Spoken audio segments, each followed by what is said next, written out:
Hello dear students, welcome to my YouTube channel Ajay Chaurasia HLBN। जैसा कि आप सभी जानते हैं, मैं अजय कुमार चौरसिया प्रतिदिन आपको इंटरमीडिएट डॉक्टर हर्षरूप शर्मा जी की बुक से एक्सरसाइज वाइज एक वीडियो शाम को 8 बजे अपलोड करता हूं। तो आप प्रतिदिन रेगुलर क्लास लीजिएगा और जिस क्रम में मैं बता रहा था तो आपका एक्सरसाइज मिसलेनियस आज है जो कि मैट्रिक्स का चल रहा था, एक्सरसाइज 3D। तो आज हम एक्सरसाइज 3D पढ़ेंगे।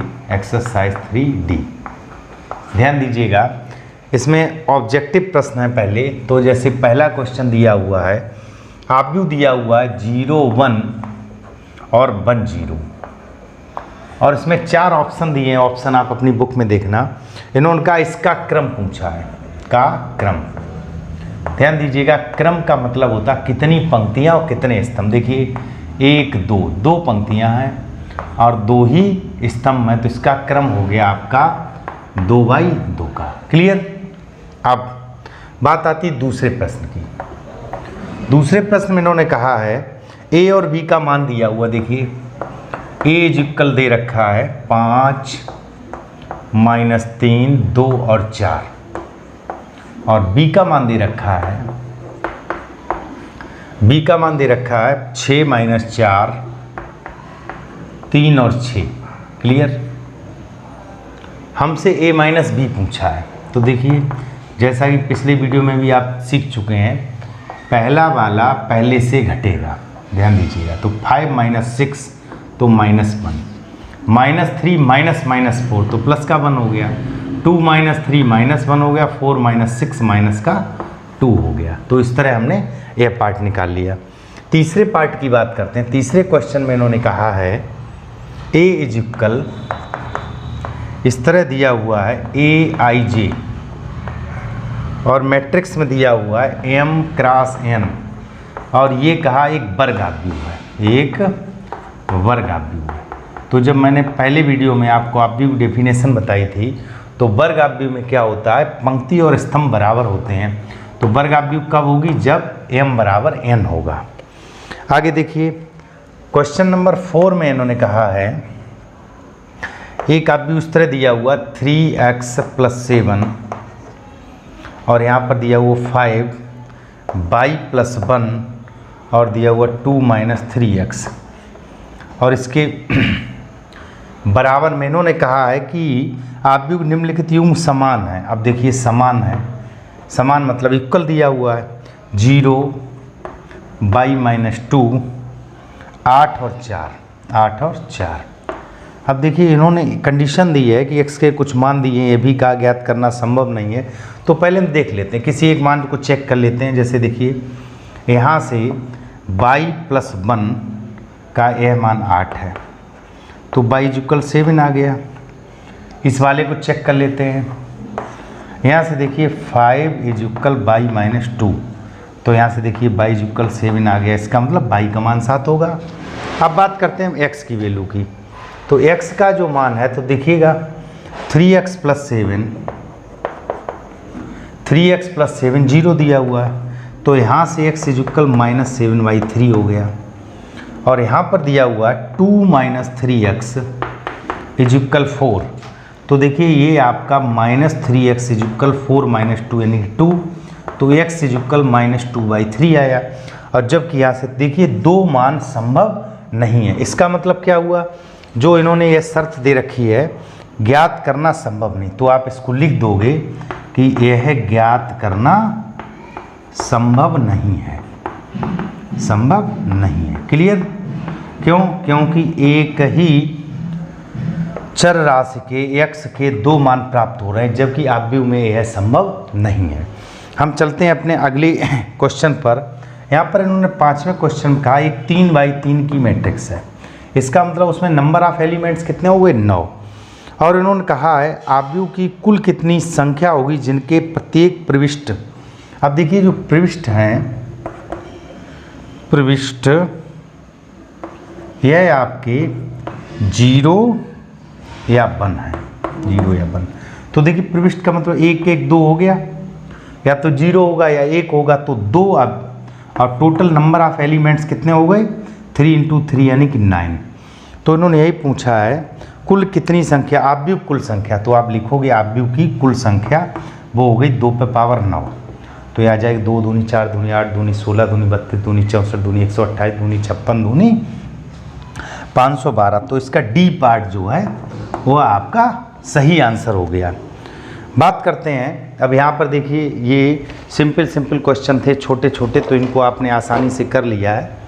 अब इसका स्क्रीनशॉट ले लीजिएगा। हम चलते हैं अपने अगले प्रश्न पर। तो देखिएगा छोटे छोटे प्रश्न हैं, ऑब्जेक्टिव हैं, आप इनको रेगुलर देखिएगा, प्रत्येक वीडियो को रेगुलर देखिएगा। और यह मैं आपको भरोसा दिलाता हूँ कि समय से यूपी बोर्ड का आपका कोर्स करा दूंगा। और रेगुलर क्लास लेने पे फिर मैं एक टोटल समरी जिसको 1 शॉट के रूप में देंगे। आप मेरे चैनल पर प्रतिदिन शाम को 8 बजे आइएगा, चैनल सब्सक्राइब करिएगा, वीडियो को लाइक करिएगा, कमेंट करिएगा। यदि कोई समस्या फेस करते हो तो मेरे टेलीग्राम चैनल पर हमसे संपर्क करिएगा। क्वेश्चन नंबर 6 में दिया हुआ है, इन्होंने कहा है पी बाई और प्लस डब्ल्यू बाई के परिभाषित होने में एन के पी का क्या प्रतिबंध है। अब देखिए इसको परिभाषित करना, एन के और कंडीशन दी है, ये देखिए जो पी का मान है, पी के लिए ये कंडीशन दी है। उसके बाद बाई के लिए दी है 3 क्रॉस के और डब्लू के लिए दी है N3। तो ध्यान दीजिएगा यह शर्तें दी हैं। अब इस पर क्या संभव है हमको यह बताना। ध्यान दीजिएगा P, अब P कोई एक मैट्रिक्स रहा होगा जिसका क्रम हमको नहीं पता, ठीक है। यहाँ पर बाई कोई एक ऐसे रहा होगा, फिर प्लस रहा होगा, यहाँ पर डब्लू रहा होगा और यहाँ पर बाई रहा होगा। तो ध्यान दीजिएगा अब जो हमारा क्रम दिया हुआ है, इसका P का दिया हुआ ये वाला क्रम है P के, और यह वाला क्रम है 3 के, 3 और के। क्लियर। देखिए P बाई ऐसे बीच में लिख दे रहे, P और बाई, यहाँ पर W और बाई। W का क्रम है N क्रॉस 3 और इसका क्रम है बाई का 3 क्रॉस के। अब यहाँ ध्यान दीजिएगा जब हम किन्हीं आव्यूह का गुणा करते थे तो मुझे यह समान चाहिए होते थे, ठीक है। देखिए यहाँ पे ये मल्टीप्लाई तभी संभव है जब 3/3 है। यहाँ ये भी इक्वल होना चाहिए। इसका मतलब क्या हो गया, k = 3 आ गया। क्लियर, k = 3 हो गया, ठीक है। अब यहाँ देखिएगा k 3 हो गया। यहाँ पर अब आपका चूंकि मुझे मान किसका किसका चाहिए, p k और n का, ठीक है। बिल्कुल सिंपल है। ऑप्शन देखें k बराबर हमारा 3 आ गया। अब ये 3/3 का मैट्रिक्स हो गया। तो यहाँ देखिएगा k 3 है तो p और 3, देखिए जो p का मान है यहाँ पर बाई, यहाँ पर देखिए बाई हम इससे मल्टीप्लाई कर रहे हैं तो ये n और k का आएगा और p और k का यह आएगा। ध्यान दीजिएगा ये जो मल्टीप्लाई होगा ये आ जाएगा p क्रॉस k का, और ये जो मल्टीप्लाई आएगा ये आ जाएगा n क्रॉस k का। क्लियर। तो यहाँ से और k बराबर हम 3 निकाल चुके हैं, तो ये जो आपका मान आएगा p क्रॉस 3 = n क्रॉस 3, ठीक है। अब इसका मतलब क्या हो गया, p बराबर आपका n प्राप्त होगा। तो बिल्कुल सिंपल क्वेश्चन है, थोड़ा सा इसको ध्यान से समझिएगा। अब हम चलते हैं अगले प्रश्न पर। 7 नंबर में दिया हुआ है, इन्होंने कहा है कि n बराबर p, यदि n बराबर p, अब n बराबर p दिया तो 7x - 5z इसकी कोटि पूछी। अब ध्यान दीजिएगा जैसे इसकी 7 चूँकि एक अंकित मान है, इसका ये जो भी क्रम रहा होगा और जब हम इसे माइनस करेंगे तो इन दोनों का क्रम कैसा होगा, समान होगा। और p बराबर हमारा n दिया है, तो जैसे अगर हमने यह 2/2 की मैट्रिक्स ले ली तो यह आपका जैसे 2/n होगा, तो ये आपका 2/p हो सकता है, 2/p हो सकता है। चूँकि p बराबर n है, p बराबर हमारा n है, तो इसका मतलब हमारी मैट्रिक्स जो है ऑप्शन जैसे इन्होंने दिया है p × p 2 और n, तो यह वाला क्रम हमारा हो सकता है। ठीक है, तो बिल्कुल सिंपल है। अब क्वेश्चन नंबर पहुंचते हैं हम 8 पर। तो डियर स्टूडेंट इसको ज़रा नोट कर लीजिएगा। अब हम चलते हैं अपने अगले प्रश्न पर। तो देखिएगा, अगले प्रश्न को हम कर रहे हैं, आप सभी स्टूडेंट्स रेगुलर क्लास लीजिएगा और यह यकीन मानिए कि आपकी बोर्ड की अच्छे से तैयारी हो जाएगी। आप प्रतिदिन शाम को 8 बजे लाइव आ जाइएगा। तो देखिए अगला प्रश्न है क्वेश्चन नंबर 8। क्वेश्चन नंबर 8 में इन्होंने कहा है ए का मान दिया हुआ है, एक मैट्रिक्स है 1 माइनस साइन स्क्वायर अल्फ़ा और यहाँ दिया हुआ 1 माइनस कॉस स्क्वायर अल्फ़ा। ठीक है, यहाँ दिया हुआ कॉस अल्फ़ा और साइन अल्फ़ा। ठीक, कॉस अल्फ़ा और साइन अल्फ़ा, जबकि बी का मान दिया हुआ है साइन स्क्वायर अल्फ़ा और कॉस स्क्वायर अल्फ़ा, उसके बाद माइनस कॉस अल्फ़ा और माइनस साइन अल्फ़ा। ठीक है, यह मान ए और बी के दिए। इन्होंने ए प्लस बी पूछा है, तो थोड़ा सा पहले ए को थोड़ा सरल कर लो। 1 minus sine square alpha cos square alpha होता है और 1 minus cos square alpha sine square alpha होता है। यह हो गया कॉस अल्फ़ा और साइन अल्फ़ा। ठीक है, हमको ए प्लस बी फाइंड आउट करना है। तो ए प्लस बी को देखिएगा, पहला पहले से जुड़ेगा तो साइन कॉस स्क्वायर अल्फ़ा और प्लस साइन स्क्वायर अल्फ़ा। ठीक है, दूसरा दूसरे से जुड़ेगा तो sine square alpha plus cos square alpha. Cos alpha minus cos alpha 0, यह इससे 0 और यह मान होता 1 का, तो ए प्लस बी का मान आ गया 1 0 और 1 0। ठीक है, बहुत ही सिंपल क्वेश्चन है। क्वेश्चन नंबर 9 की बात करते हैं। 9 में इन्होंने एक मैट्रिक्स दिया हुआ है ए इज इक्वल, ध्यान दीजिएगा, A1 A2 A3, clear, B1 B2 और B3, C1 C2 और C3।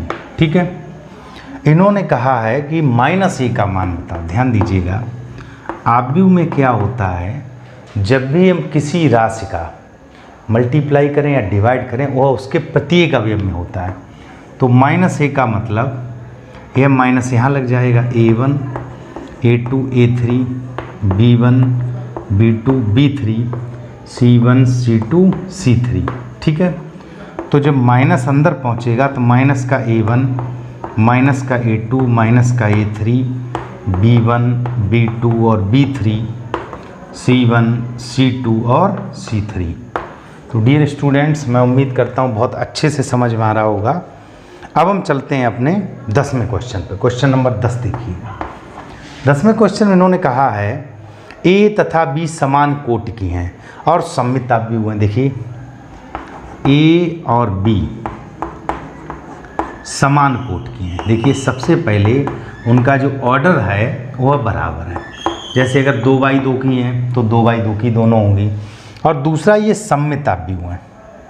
कैसी आव्यूह हैं? सममित आव्यूह, सममित आव्यूह। ठीक है, तो ध्यान दीजिएगा, हमसे पूछा गया है कि ए बी माइनस बी ए, तो ए बी माइनस बी ए एक विषम सममित आव्यूह होगी। विषम सममित, स्क्यू सिमेट्रिक। अब विषम सममित इसका देखिए जो प्रूफ है हमारे इसी एक्सरसाइज में क्वेश्चन नंबर 23, क्वेश्चन नंबर 23 हम आगे करेंगे तो इसका प्रूफ भी अभी फ़िलहाल आप इसको समझ लें। ए और बी अगर इक्वल ऑर्डर की हैं और वो सिमेट्रिक हैं तो ए बी माइनस बी ए यह स्क्यू सिमेट्रिक होंगे। तो देखिए इसको आप स्क्रीनशॉट ले लें, समझ लें, कर लें सवाल। अब हम चलते हैं अपने अगले प्रश्न पर।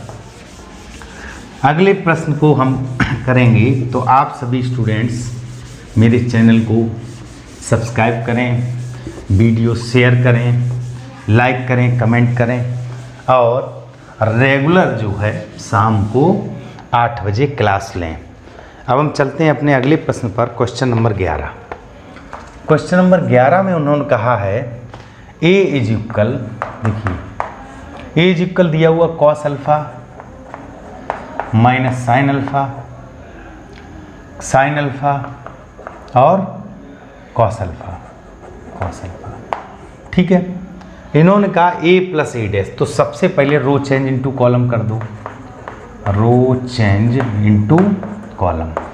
तो अभी पिछले वीडियो में आपने सीखा था ए डैश का मतलब इसका ट्रांसपोज। तो देखिए cos alpha minus sine alpha और साइन अल्फ़ा और cos alpha. Clear.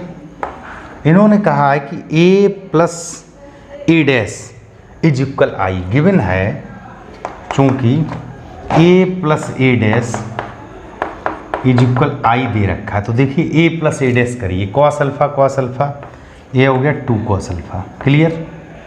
Minus sine plus sine 0 हो गया, sine alpha minus sine alpha 0 हो गया, cos alpha 2 cos alpha is equal, चूँकि आई दे रखा है तो आई का मतलब 1 0 और 0 1। तो ध्यान दीजिएगा यहाँ से देखिए ये मान इक्वल है, तो 2 कॉस अल्फ़ा इज इक्वल 1 आया। ठीक है। तो कॉस अल्फ़ा 1/2 आया। अब 1/2 मान कितने का होता है? कॉस 60 का। तो कॉस 60 का मतलब π/3। तो अल्फ़ा इज इक्वल π/3। उम्मीद है आपको अच्छे से समझ में आ रहा होगा। अब हम चलते हैं अपने अगले प्रश्न पर। इन्होंने कहा है क्वेश्चन नंबर 12 में आप भी ए और बी एक दूसरे के व्युत्क्रम है। देखिए ए तथा बी एक दूसरे के व्युत्क्रम है, एक दूसरे के व्युत्क्रम है। ठीक है। अब व्युत्क्रम है तो ध्यान दीजिएगा, इसका मतलब क्या हुआ कि जो ए बी होगा और वही बी ए होगा और इनका मल्टीप्लाई क्या आएगा? एक इस तरह का आई। ठीक है। तो इसमें यह पार्ट देखो कोई दिया होगा, डी पार्ट इस तरह का दिया हुआ, तो यह डी पार्ट हो गया। क्वेश्चन नंबर 13 पे चलते हैं। इन्होंने वैल्यू दिया ए इज इक्वल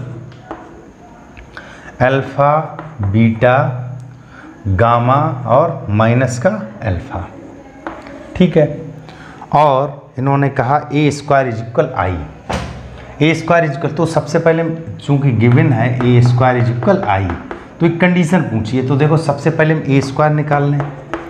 पीछे आप मल्टीप्लाई सीख चुके हैं, देखिए अल्फ़ा बीटा गामा और minus alpha into alpha beta gamma और माइनस का अल्फ़ा।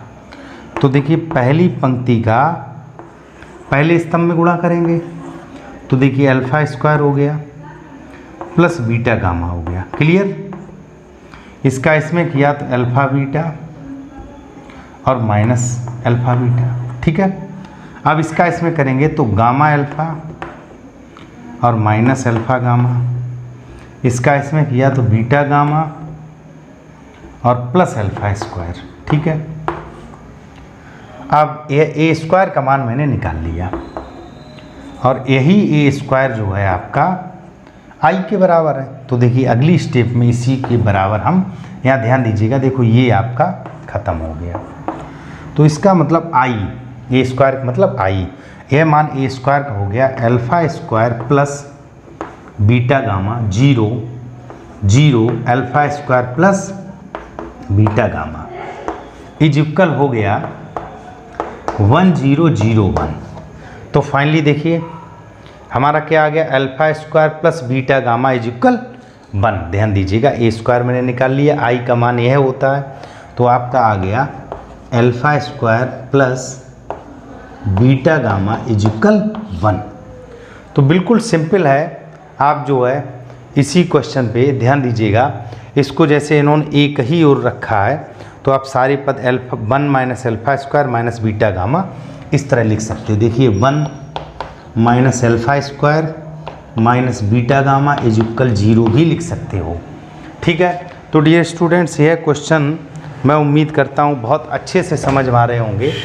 अब देखिए हम चलते हैं अपने अगले प्रश्न पर, और आप सभी स्टूडेंट मेरे चैनल को सब्सक्राइब करें, वीडियो को लाइक करें, कमेंट करें, और जो सबसे महत्वपूर्ण वह है कि आप प्रतिदिन शाम को क्लास लें, क्योंकि प्रतिदिन हम नए चैलेंज के साथ होते हैं, नई एक्सरसाइज होती है। अब हम चलते हैं अपने क्वेश्चन नंबर 14 पर। 14 में देखिएगा, क्वेश्चन नंबर 14 में उन्होंने कहा यदि एक आव्यूह सममित और विषम सममित दोनों है। देखिए वो सममित भी है और विषम सममित भी है। ध्यान दीजिएगा, सममित भी है और विषम सममित भी है। आप सममित और विषम सममित दोनों बातें तब हो सकती हैं जब वह आव्यूह में अवयव ना हो, जीरो एलिमेंट हो, यानी कि ए एक शून्य आव्यूह है। तो इसका आंसर क्या हो गया, ए एक शून्य आव्यूह, क्योंकि शून्य आव्यूह होगी तभी तो वहाँ माइनस प्लस का फर्क नहीं पड़ेगा। तो कैसी आव्यूह हो गई, शून्य आव्यूह। ठीक है, चलते हैं इसी क्रम में अगले प्रश्न पर। क्वेश्चन नंबर 15 में दिया हुआ है। 15 में इन्होंने कहा है ए एक वर्ग आव्यूह है, ए स्क्वायर बराबर ए। देखिए ए स्क्वायर बराबर ए दिया, ध्यान देना। अब इस बात को सबसे पहले एक बात और समझ लो, जैसे हम ए का आई में मल्टीप्लाई करें तो ए रहेगा, ए स्क्वायर आई में करें तो वही ए स्क्वायर रहेगा, यानी आई के मल्टीप्लाई से फ़र्क नहीं पड़ता है। ए स्क्वायर बराबर आई दिया हुआ है, तो जैसे ए स्क्वायर आई तो ए स्क्वायर, इसका मतलब ए आ गया। यहाँ इन्होंने पूछा है आई प्लस ए का होल क्यूब, क्लियर, और -7a। ठीक है, अब इसकी वैल्यू देखिएगा, हम इसमें लगाएंगे ए क्यूब, ठीक है, plus b cube plus 3a square b और प्लस 3ab स्क्वायर और -7a। ध्यान दीजिएगा, आई देखिए आई हो, आई स्क्वायर हो, आई क्यूब हो, यहाँ कोई फ़र्क नहीं पड़ता, वह सभी मान चूँकि आई को आई से मल्टीप्लाई करें वो हमेशा आई रहेगा, तो ये सब क्या रहेंगे, आई। तो ये आपका आई हो गया। ए क्यूब, देखिए ए क्यूब को लिख सकते हो ए स्क्वायर इंटू ए स्क्वायर इंटू ए लिख सकते हैं, प्लस ये हो गया 3i स्क्वायर, तो वो आपका आई रहेगा, तो आई इंटू ए, ध्यान दीजिएगा आई इंटू ए प्लस 3i। अब ए स्क्वायर की जगह हम क्या लिख सकते हैं, ए -7a, चूँकि ए स्क्वायर हमारा ए गिवन है। यहाँ देखिएगा आई प्लस ए स्क्वायर, ये आपका ए हो गया, तो ए इंटू ए प्लस 3, और आई का ए में इंटू करने से कोई फ़र्क नहीं पड़ेगा, ये भी 3a हो गया, अब -7a, क्लियर। अब ये फिर ए स्क्वायर हो गया, तो ए स्क्वायर हो गया, इसका मतलब ए स्क्वायर का मान हमारा ए दिया हो, तो ए प्लस 6a और -7a, तो देखिए 7, 6 और 1 7, तो आंसर हमारा क्या आ गया, आई।